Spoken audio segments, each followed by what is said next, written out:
Okay, at this point we have been introduced to an imaginary number, and if you recall from a previous lesson, we could say that the imaginary unit is equal to the square root of -1. So we're going to take that concept and we're going to kind of build upon it. Now, one of the first things that you need to be aware of is that whenever you take the imaginary unit and you square it, so if I were to square both sides of this, I would get the square root of -1 squared, and then simply the square root and the power are going to cancel each other out, leaving you -1. So this is a very important concept that you understand, that I squared also equals -1. Now, when we take the imaginary unit and we combine it together with a real number, if the real number is acting like a coefficient, this is still an imaginary number. However, if we are taking the real number and adding it to the imaginary unit, what we have here is a situation where we do not have like terms. And so since we don't have like terms, we have one real part and we have one imaginary part. And this is what we call a complex number. Complex numbers are always written with the real part first and the imaginary part second. And we represent that with simply standard form being an a plus a bi. Keep in mind that this can also be a minus bi. The plus is just representing addition or subtraction. But the real part first, the imaginary part second, is a standard form to write a complex number. So this is important, that whenever you are simplifying a complex number or you're solving a quadratic that has an imaginary part, that you put it in standard form for complex numbers. So keep that in mind. Now, we have a little Venn diagram here showing you how real numbers and imaginary numbers relate to each other, and how complex numbers fit into the whole system. So if we go down, we can take a look at how this works. Now, if we're asking you to simplify complex numbers and imaginary numbers, we're basically asking you to combine like terms. And so we have a number of ways in which we combine terms. We can do that through addition, subtraction, multiplication, or division. And of course, each one of these has a different look to it. Now, the one thing that I want you to keep in mind here is, even though the imaginary number, imaginary unit has an actual value, it acts just like any other variable, like an x or a y, whenever we're talking about combining like terms. So if you look at this, if we have two imaginary numbers or two real parts, so we basically have two complex numbers being added together, we could simply recombine the real parts together and then combine the imaginary parts together and come up with a new complex number. Whenever you add the complex numbers, whenever you add the imaginary parts, just combining the like terms. Now, if we're subtracting, we have to keep in mind that we have to distribute this negative to both parts whenever we do this, so that we are getting the appropriate value before we regroup them or we combine like terms. And so that's something that you'll want to keep an eye out for, is subtraction. Now, you need to be very aware.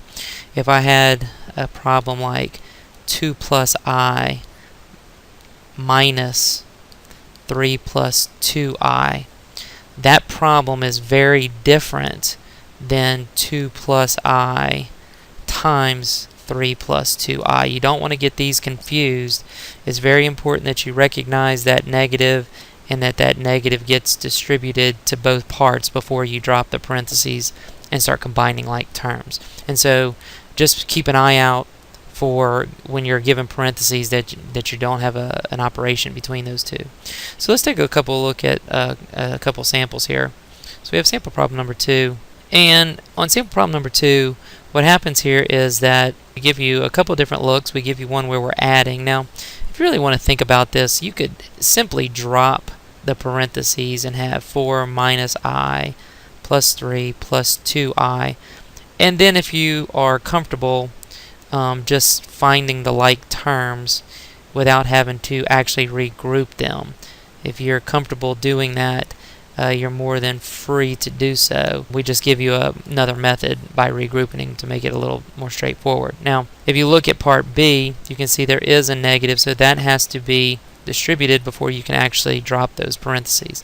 And of course part C really is, we're making more of it than is need to be here. In this case, you just need to drop the you need to distribute the negative, and then you can drop all the parentheses and combine the like terms.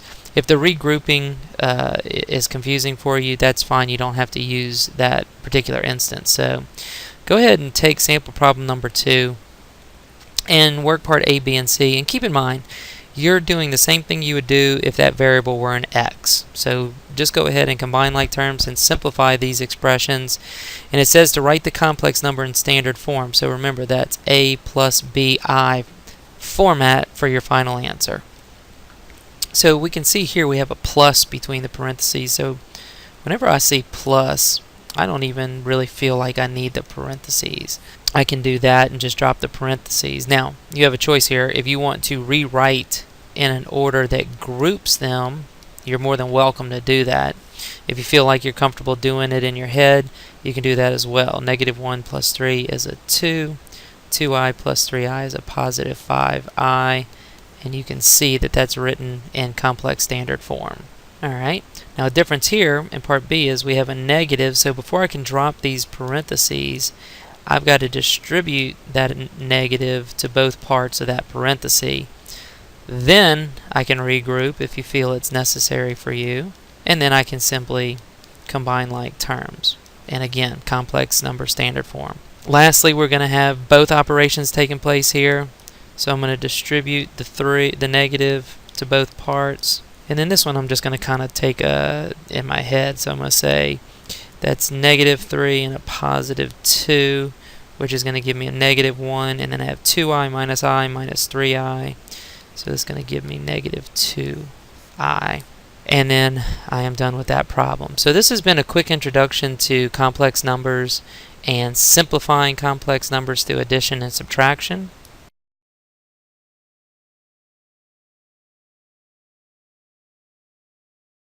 Now we'll move into simplifying complex numbers through multiplication. Now, it's going to be important for us to remember this concept from a previous video that I squared can equal to a -1. So you're going to see that when we multiply I times I, we're going to get I squared. And whenever you get an I squared in any one of these simplification problems, you'll need to replace it with a -1 and continue to simplify it. So if you look at the example 3, you can look at all the different methods here. You can see here from a couple things that when we distribute the I just like any other variable, except the only difference is that when we get this squared term, we have to change it to a -1. So that really is the only difference. And then of course we need to write this in standard form when we finish with it. On B and C, you can see that we're using FOIL just like we would with any other multiplication of variables.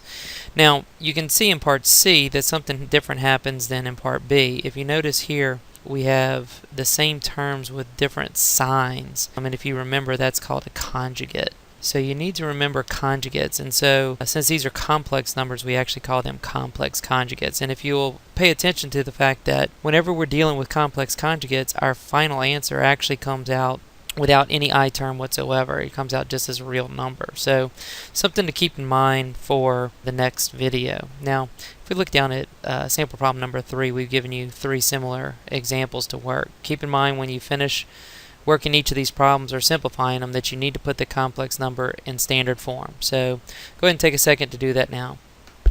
Alright, so let's take a look at what you did.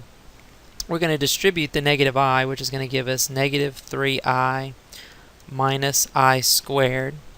Now we need to replace the I squared with a -1. Now keep in mind, we're only replacing the I squared. That negative in front of it has got to stay there. So we replace that with -1, and then we continue working or simplifying this problem. So that's -3i plus 1, and now we have to write this in standard form for complex numbers. So the real part has to go first, imaginary part second. Okay, now we'll work on the binomials. So we're going to multiply or distribute twice or FOIL. So 2 times -6, we're going to end up with -12 minus 4i, and then we're going to end up with -18i and -6i squared. We want to combine like terms in the middle. So we're going to get negative 12 and negative 22i, and then we want to replace the I squared with that negative 1 value. And we'll continue to simplify. And we're writing our final answer in standard form. Alright, last problem. You can see here we have conjugates, same terms with the different signs. You will want to keep in mind here that this is going to have a canceling out effect of the middle term, but it also eliminates our I value as well. So as we FOIL these, let's see how that plays out. So that's 1, and then we have negative 2i, positive 2i, and negative 4i squared. So the first thing we see here is that the middle terms actually end up canceling each other out. So those cancel, leaving us 1 minus 4 times I squared, which is replaced with the negative 1. This leaves us 1 plus 4, which leaves us with a 5. So very important that you understand complex conjugates. We're going to use that in the next video.